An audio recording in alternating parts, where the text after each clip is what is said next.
When I came to this rostrum on September the 20th, 2001, I brought the police shield of a fallen officer, my reminder of lives that ended in a task that does not end. I gave to you and to all Americans my complete commitment to securing our country and defeating our enemies. And this pledge, given by one, has been kept by many. You and the Congress have provided the resources for our defense and cast the difficult votes of war and peace. Our closest allies have been unwavering. America's intelligence personnel and diplomats have been skilled and tireless.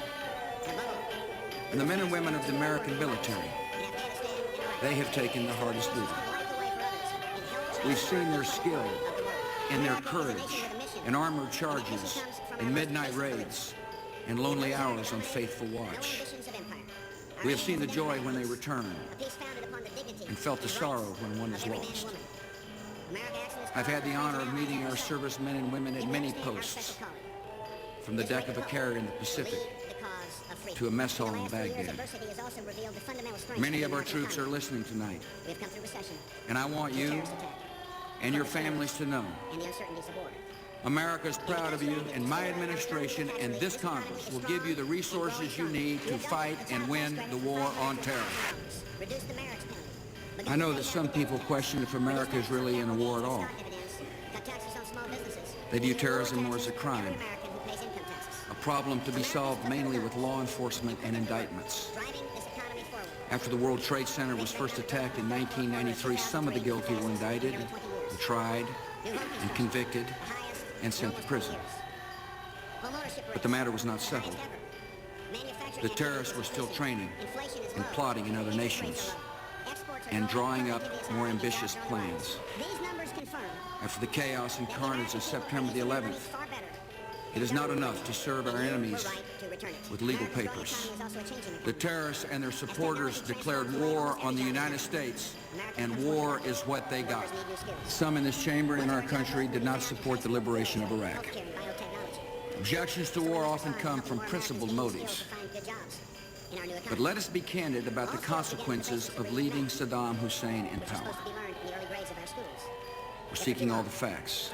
Already, the K report identified dozens of weapons of mass destruction related program activities and significant amounts of equipment that Iraq concealed from the United Nations.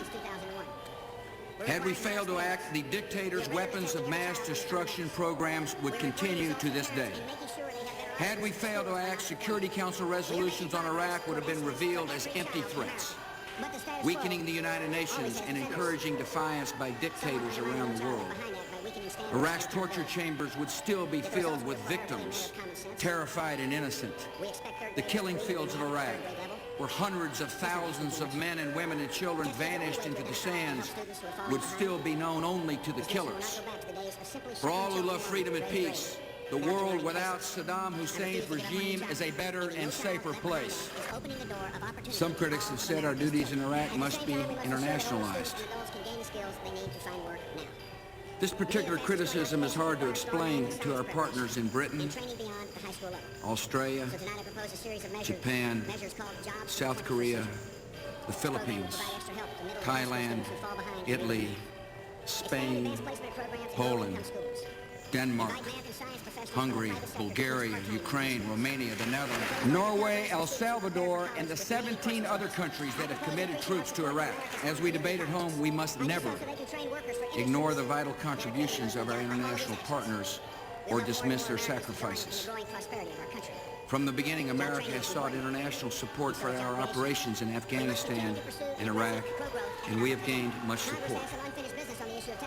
There is a difference, however, between leading a coalition of many nations and submitting to the objections of a few. America will never seek a permission slip to defend the security of our country. We also hear doubts that democracy is a realistic goal for the greater Middle East, where freedom is rare. Yet it is mistaken and condescending to assume that whole cultures and great religions are incompatible with liberty and self-government. I believe that God has planted in every human heart the desire to live in freedom And even when that desire is crushed by tyranny for decades, it will rise again. As long as the Middle East remains a place of tyranny and despair and anger, it will continue to produce men and movements that threaten the safety of America and our friends. So America is pursuing a forward strategy of freedom in the greater Middle East. We will challenge the enemies of reform, confront the allies of terror, and expect a higher standard from our friend. To cut through the barriers of hateful propaganda, the Voice of America and other broadcast services are expanding their programming in Arabic and Persian. And soon a new television service will begin providing reliable news and information across the region. I will send you a proposal to double the budget of the National Endowment for Democracy and to focus its new work on the development of free elections and free markets, free press, and free labor unions in the Middle East. And above all, we will finish the historic work of democracy in Afghanistan and Iraq, so those nations can light the way for others and help transform a troubled part of the world. America is a nation with a mission, and that mission comes from our most basic beliefs. We have no desire to dominate, no ambitions of empire. Our aim is a democratic peace, a peace founded upon the dignity and rights of every man and woman. America acts in this cause with friends and allies at our side, yet we understand our special calling. This great republic will lead the cause of freedom. In the last 3 years, adversity has also revealed the fundamental strengths of the American economy. We have come through recession and terrorist attack and corporate scandals and the uncertainties of war. And because you acted to stimulate our economy with tax relief, this economy is strong and growing stronger. You have doubled the child tax credit from $500 to $1,000, reduced the marriage penalty, begun to phase out the death tax, reduced taxes on capital gains and stock dividends, cut taxes on small businesses, and you have lowered taxes for every American who pays income taxes. Americans took those dollars and put them to work, driving this economy forward. The pace of economic growth in the third quarter of 2003 was the fastest in nearly 20 years. New home construction, the highest in almost 20 years. Home ownership rates, the highest ever. Manufacturing activity is increasing. Inflation is low. Interest rates are low. Exports are growing, productivity is high, and jobs are on the rise. These numbers confirm that the American people are using their money far better than government would have, and you were right to return it.